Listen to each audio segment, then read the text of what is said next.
I'm so glad you're here. This is a replay of a live training I did inside the OTs for Pelvic Health Facebook group with Lindsey Vestal, and I wanted to make sure that everyone gets access to it. Pelvic health is such an incredibly fulfilling specialty, and it's growing so much. I've been training OT since 2018, and my goal is to have over 10,000 OTs trained by the year 2030. I'm so glad you're here learning about this specialty. I hope that you can join us in the OTs for Pelvic Health Facebook group with me, Lindsey Vestal. I will link to the group below in the show notes and description. Thank you so much. Welcome to OT Empower Hour, my favorite day of the week, where as OTs in pelvic health, we just get to join this communal long table. That's what I imagine in my mind, is that we're all just sitting around this table, rolling up our sleeves, asking ourselves and asking each other questions about all of the things we want to know to become a better version of ourselves, a better practitioner, all of those things. And I'm beside myself today with introducing my guest to you. Sarah Peters is an amazing occupational therapist who I had the pleasure of supporting in OT Pioneers a few years ago now. Yeah. Oh gosh, time just goes by. Yeah. Time. Don't ask It's all me. relative.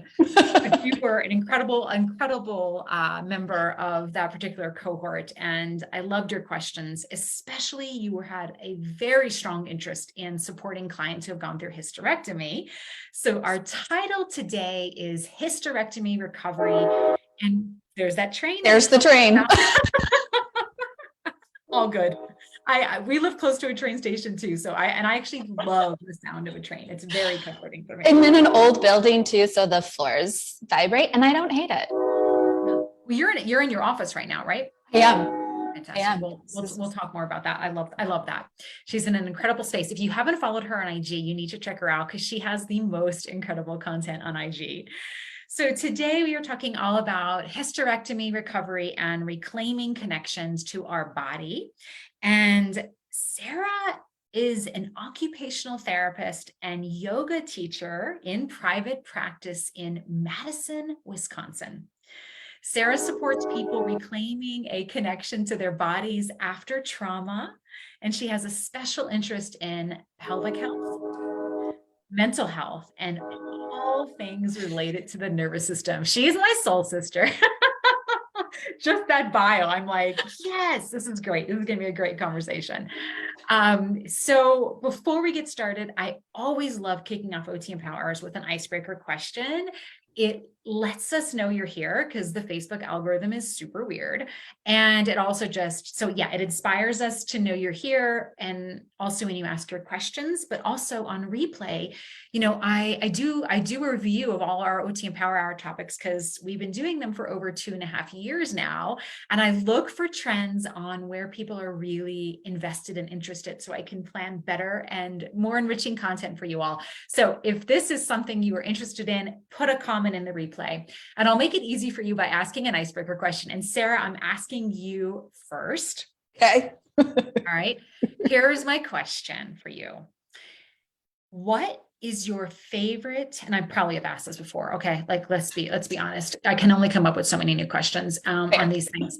Your favorite tea. And then when you tell me your favorite flavor, do you like it iced or hot? Tea? Tea.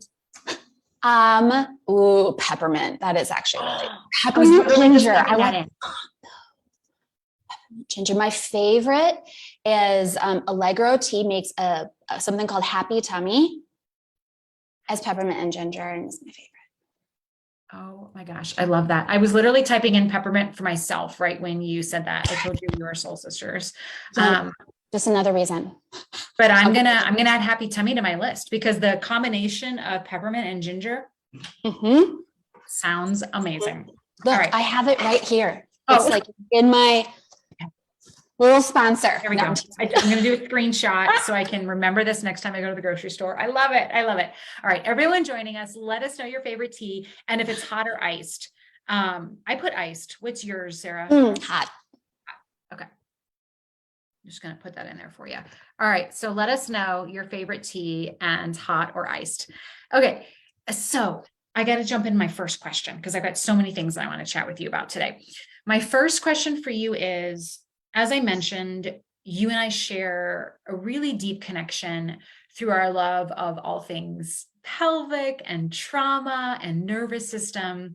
And I'd love to hear from you a little bit about what experience kind of led you to the discovery of this passion. Many things. I'll give the short version. A lot of this is stemmed from my own personal experience. I have been somebody who has experienced pelvic health symptoms since I was a teenager. I was diagnosed very young with endometriosis, and I've been getting medical treatment and intervention and support for that for a long time.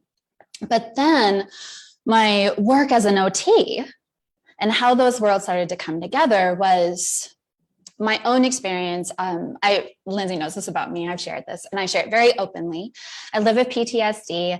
I have for many years now. And what I found was that living with PTSD and my pelvic symptoms went hand in hand.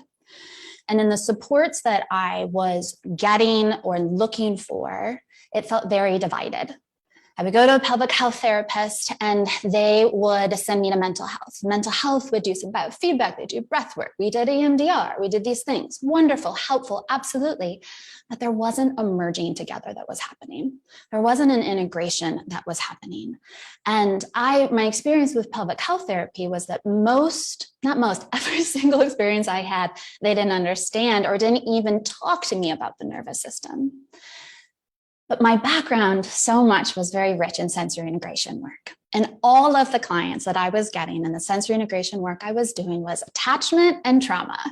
And so I started being like, wait a minute, I think there's a connection here. Wait, I want more. And I started looking, I started diving, and I started honestly making it up on my own and experimenting, being my own scientist, using my own body as a tool to discover.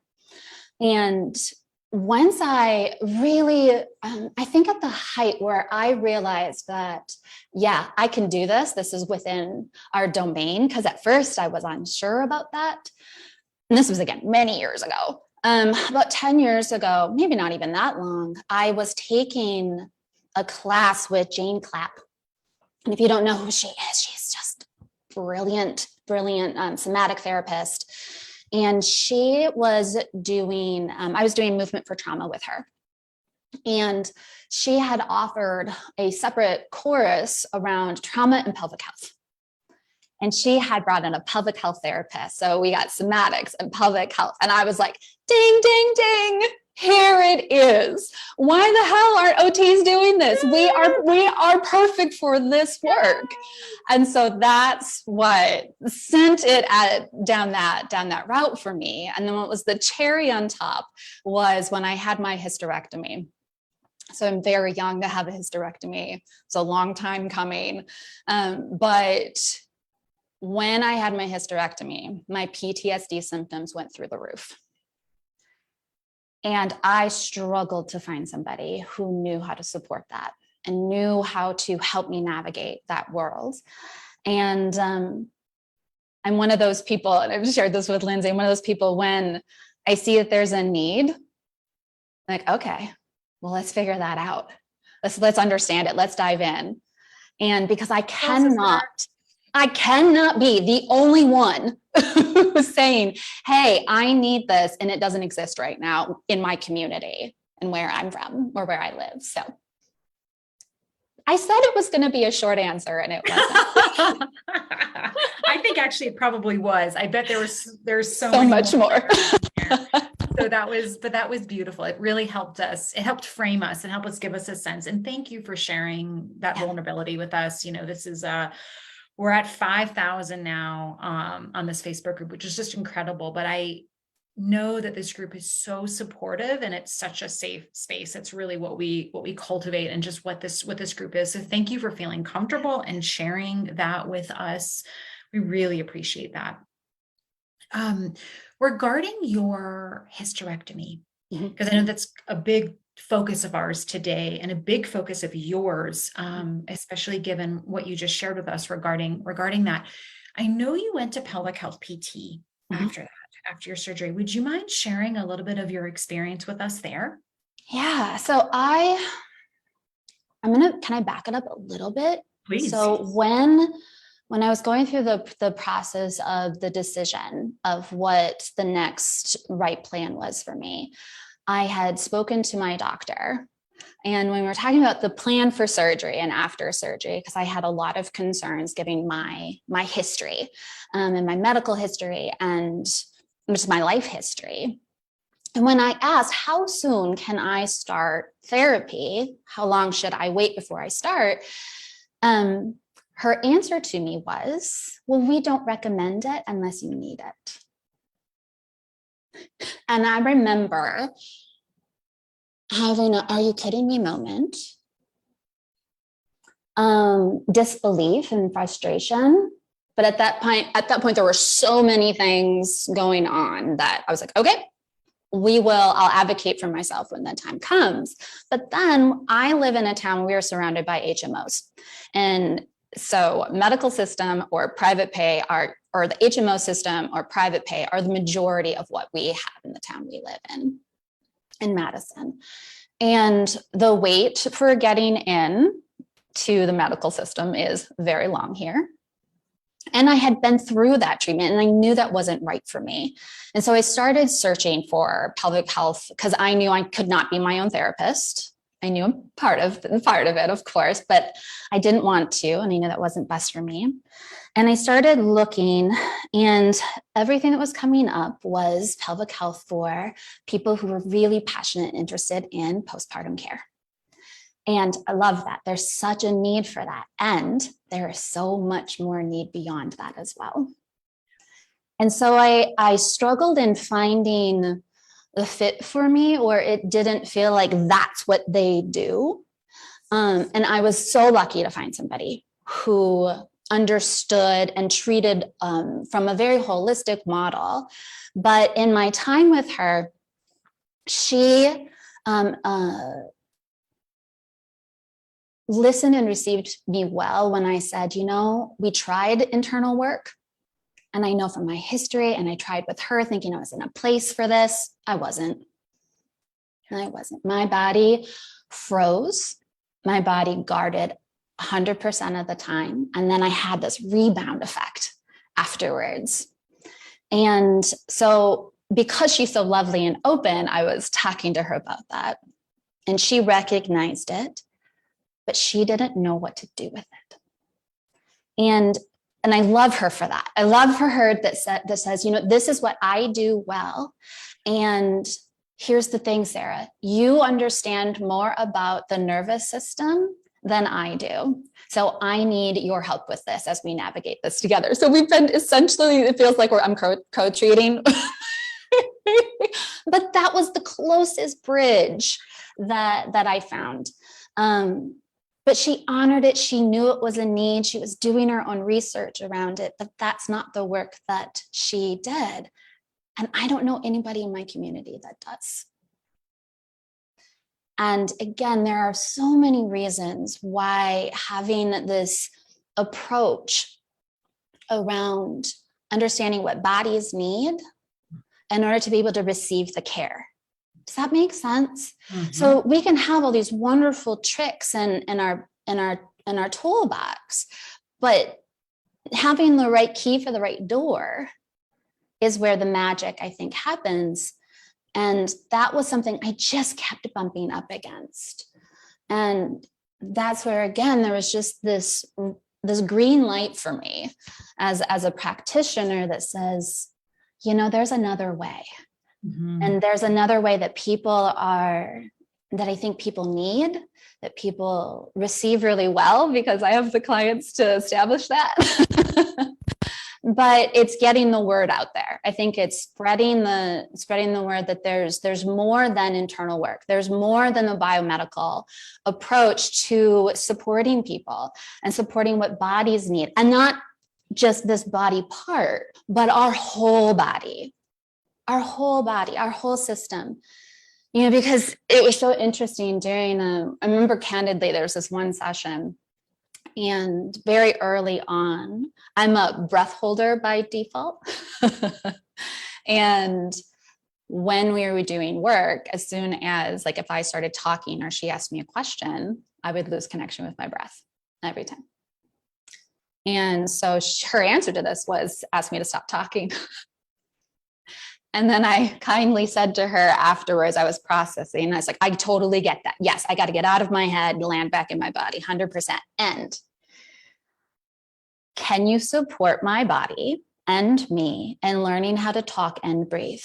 Because that's integration. That is real life. I have to come out of this session and go do my work where I talk a lot of my day. And if I'm holding my breath all day or breathing really shallow, guess what's happening to my pelvic symptoms? And, you know, from a treatment standpoint, that wasn't something that had crossed into that field of awareness. So it's been a wonderful learning experience, I think, for both of us. I love and appreciate her, but I love and appreciate her even more that she knows that there's this other aspect that isn't her jam. It's not something that she emphasizes or focuses on. Yeah. But then that's where people like us come in. I was going to say, there's so much about what you said that I hope others listening can feel that affirmation. If you ever have self-doubt around whether or not OTs could be in this work, should be in this work, this story was such a beautifully succinct narrative around that OT approach. And what I also thought was so beautiful was that it illustrated a PT counterpart that was so aware and cognizant of what she did well and of what your needs were. I have no doubt, Sarah, knowing what I know about you, that you were a big partner in that, expressing your needs, telling her what else you needed, and that it needed to kind of go outside the lines a little bit, but she was still receptive to it and open to the fact that there was this collaborating that needed to happen. Perhaps, as you said, that may have not been the ideal situation for you, but it was the closest thing that you had. And so what a beautiful partner that she was open to that. And I want to say loud and clear, in addition to, if you ever have any doubts, replay this portion of Sarah's interview with me today, but also be proud of your expertise. So if you are more in that biomechanical, based orientation in pelvic health, or whatever expertise you're in, own it, because she did, your PT did, that I do this really, really well. Open to what else you need, but this is my expertise. And if you're a little bit more on the nervous system side of things, biopsychosocial side of things, which is where my passion is, and my belief that this is where occupational therapists thrive, come on over here, right? But whatever it is, stand in it, be proud in it, and you will attract the clients to you that need that approach, because there are so many ways to be a pelvic floor therapist, and they're all right, and they're all beautiful. But when you stand firmly in your approach, your days are going to be more beautiful, because you're going to be attracting the clients that you thrive on and that you're going to serve the best. Right? So kudos to that entire experience, that entire story. Kudos to her for recognizing what she did well. And I also want to say that the beginning part of your story, where you guys are doing some internal work and you had a little bit of freezing that was happening, that illustrates beautifully why internal work is not always appropriate and not always necessary. And a combination, and I'm going to tie this up before I ask you my next question here, which is, this is exactly why Laura DeRosier and I are starting a trauma-informed certification, because there is such a need to recognize when those freeze or disassociation or any of those things happen, which, with the pelvic floor is going to happen more often than not. So my belief is that this is going to be foundational work for PTs, OTs, anyone doing this type of work, because we all need to be trauma informed. 100%. Yeah. So I also want to invite anyone joining us. Hey, Kristen. Hey, Melissa. Hot lemon zinger, hot lemon zinger, and honey lavender hot. I want them all Keep them coming in. We want to hear your favorite tea, hot or iced. And if you guys have any questions for Sarah, please put them in the comments. I've got a few more questions, but please, again, we're in a long table right now, pulling up our sleeves. So if you have any questions, throw them in.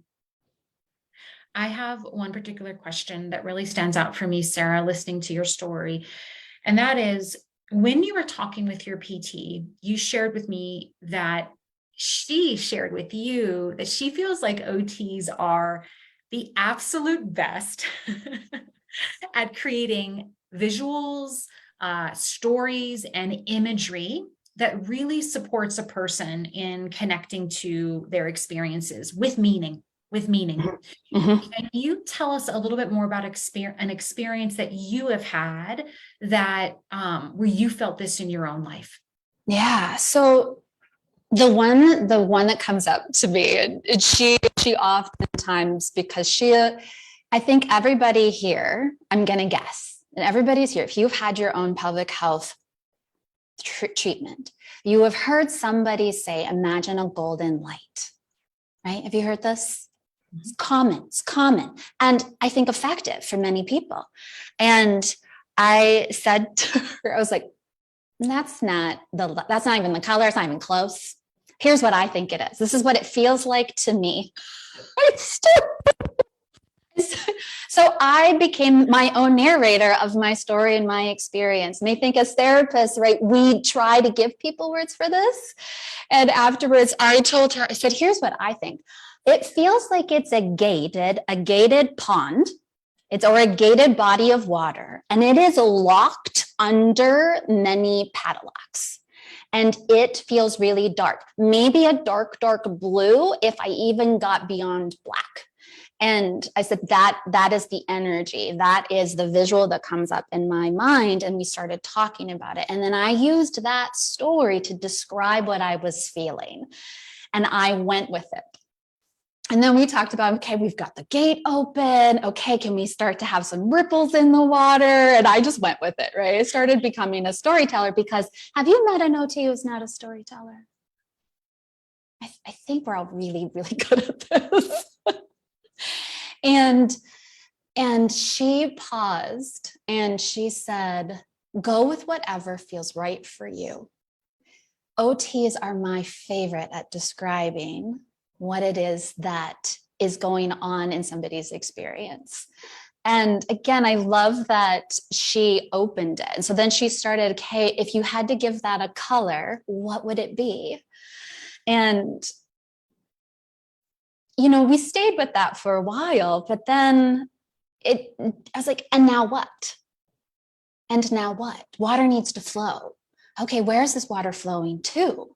And so then we started talking and just kind of building on that story. And I use this with my clients all the time, because I think it helps people make a connection if they don't yet have words to describe, especially sensation. Have you found that to be true too? It's just like our vocabulary sometimes can be limited around like emotions, right? It's more than happy, mad, sad, glad. There's so much more richness. And the same is true for sensation. A lot of times sensation gets mapped as good or bad, right? Or it's just pain, or it's pain or no pain. And there's so much middle ground that we can use to give people access to describe what's going on with them. And as soon as we do that, it opens the story to evolve. And in that evolution of story, maybe my experience in my body can become richer. That connecting, not just through words are just like the topping. They're just like the sprinkles, right? They add so much value, but only if we match the sensation with meaning and meaningful words and meaningful action in people's life. And that's where, my sensory integration background really comes into play with what I do now. But I think that for so many people, especially with long histories of pelvic pain, or people who have experienced or have had abdominal surgeries or have had hysterectomies, there's this disconnection. So how do we create how do we create an experience for people to feel it, but also to create that language piece so that it's coming together in a way that makes sense for them. Sometimes I do this by drawing pictures. I have a stack of them. I keep my favorites. I can draw little stick figures. Here's an example of someone that the other day stopped me. I had done like a intro to pelvic health yoga studio I teach at, and there was a retired OBGYN that was in that group, and she still comes to my yoga classes. And afterwards she stopped and she had some questions. And I love that I gave this talk back in November or December, and this question just came up last week. So she's still processing. I love it. I love it. And so we were talking about reverse Kegels. She's like, I'm still trying to figure that out. You said something about that. And so what I did was I created the story of the trampoline. I said, the thing is how much robustness of your jump would you get if the trampoline only moved in one direction? And she stopped.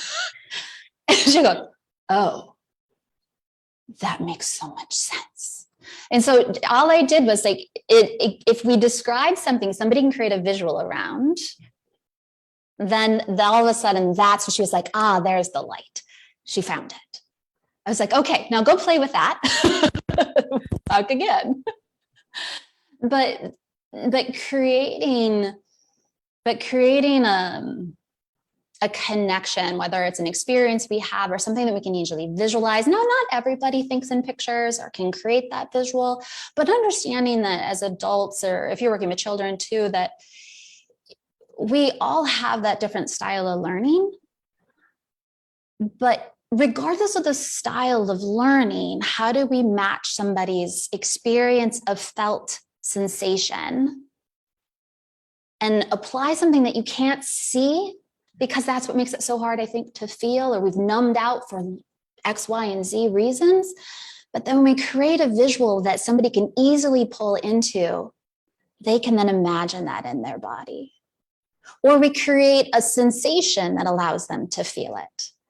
And either way, we're merging those worlds for people to then have a context in which they can access, which is easier said than done. Yeah, it certainly is. But the thing about us as occupational therapy practitioners is that we can pay attention to those learning styles and help them navigate whichever sequence they need to have.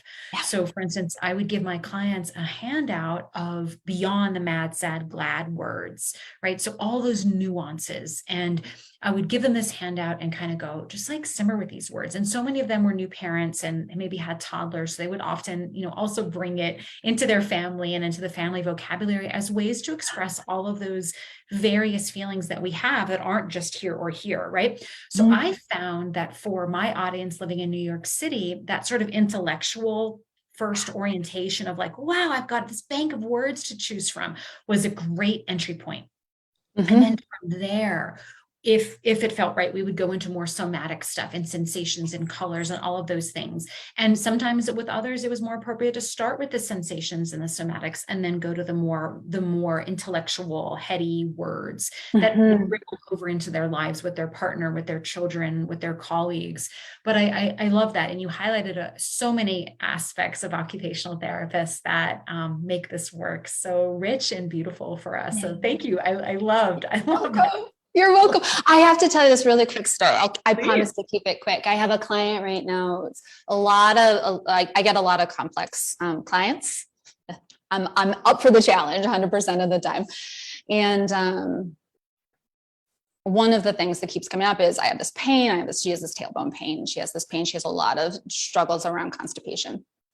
And one of the things that we're focusing on right now was, so her posture and the way that she often responds or holds, even as she's describing this, is this like as small of a ball she can put herself in. She has a lot of constriction in her body and a lot of fear around touch.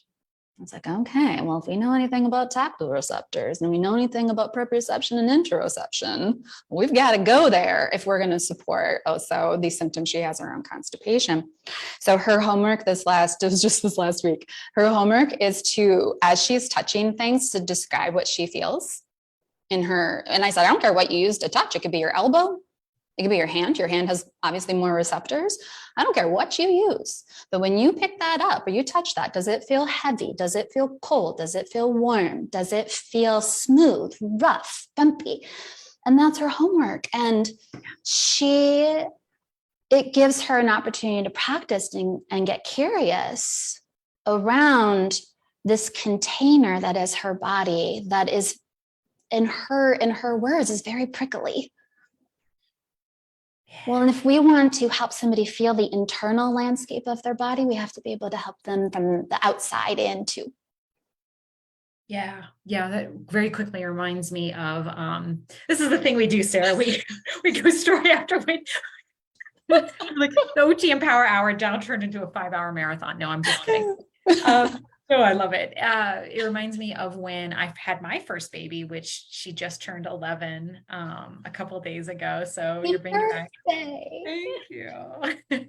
You're bringing back a good memory for me, and that was I had a lot of postpartum anxiousness, and that transition was really hard for me, especially from a sleep perspective. And one of the things that I did for myself daily. Sometimes it wasn't shower, sometimes it wasn't all of the things, but I would, when I was doing dishes, because we lived in an apartment in New York City that didn't have a dishwasher, and I would stand there and just feel the temperature of the water. I would feel the concave and convex surfaces of the dishes, and then the way the soap would change it. And that was my one thing. Sometimes it lasted 30 seconds, sometimes it lasted a few minutes, but it was the time when I allowed me to come back to myself. And then that allowed me to open up windows to more and more opportunities.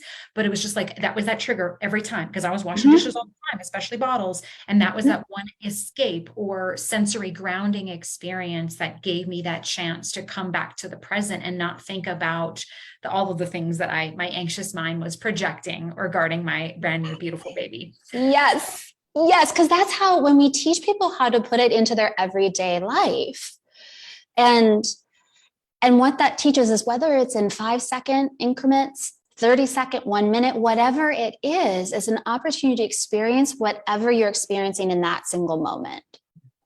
That's what allows us to practice presence, to be present with what's going on here on our edges around us, but also, again, bringing that internally eventually, right? And you got to start, like, we got to all start somewhere.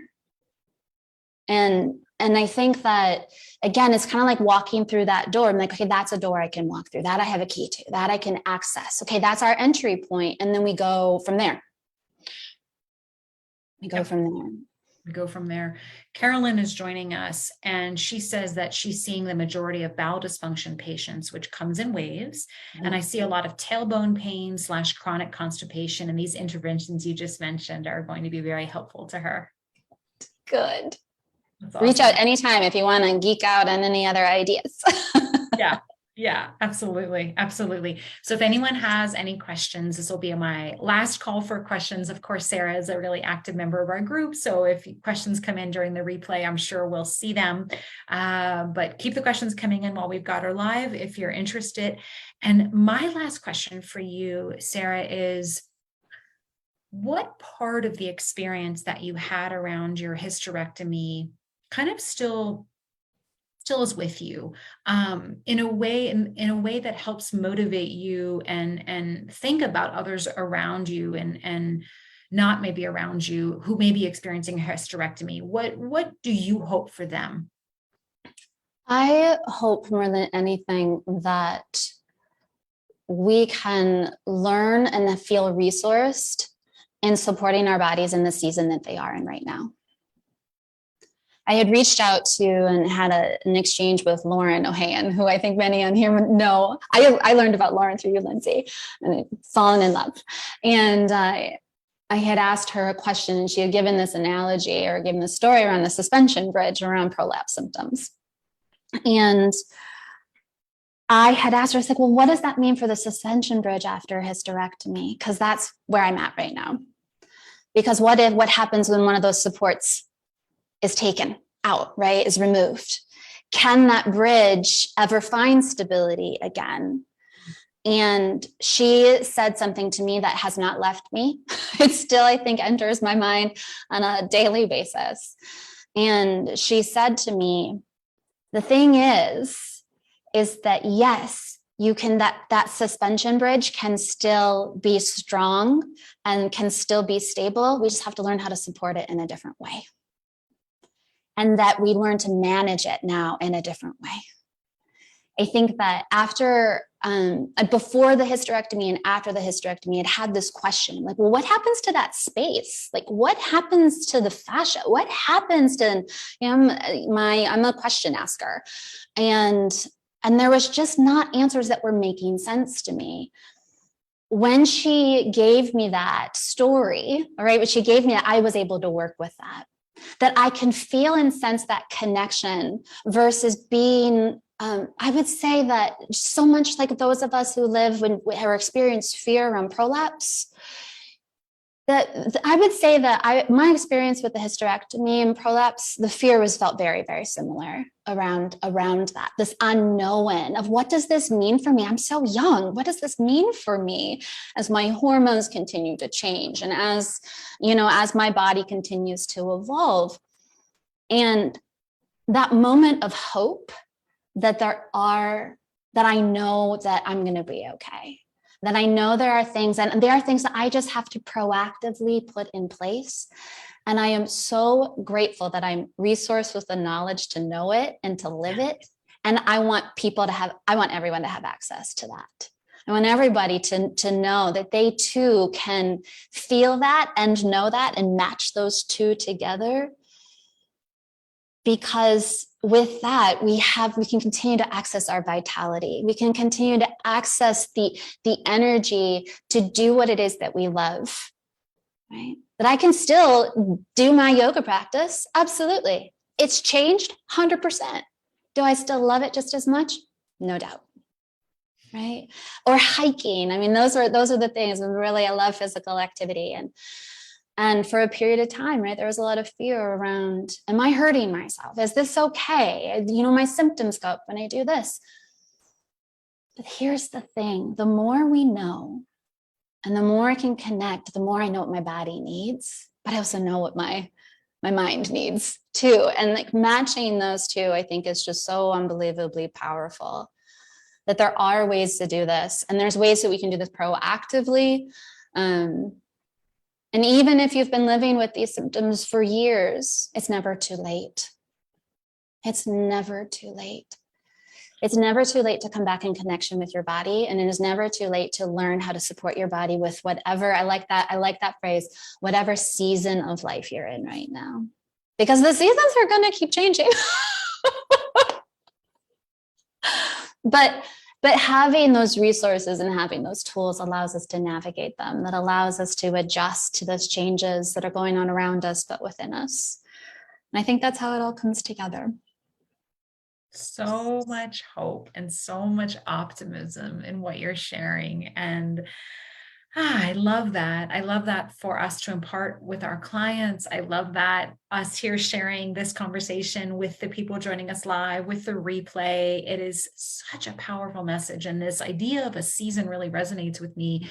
After living in Paris for 3 years in New York City, I wasn't so in tune with seasonal changes. And now living in Arizona, believe it or not, because I'm in 7,000 foot elevation in Flagstaff, where if I turned my camera, you would see, I think we've gotten like close to 140 inches of snow already this year.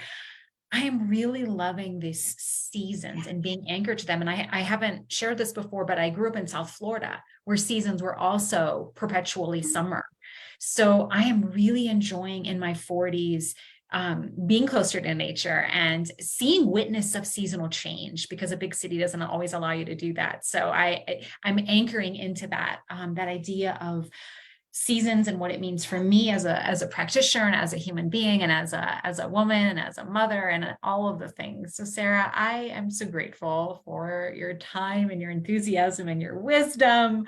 And thank you for all that you do for your clients and our community. Thank you. Thanks for having me. It's been fun. It's been so much fun. Quick reminder for next week. We're on spring break, so there will not be an OT and Power Hour next week. I will queue up a replay from one of our best and most watched ones, but I look forward to seeing you all in 2 weeks, and have a beautiful day. And thank you again, Sarah. A big, big thank you to you. Thank you. Thanks, everyone. Reach out. I'm happy to brainstorm, to talk, to share. I share very openly. I'll put your IG handle in our comments because I love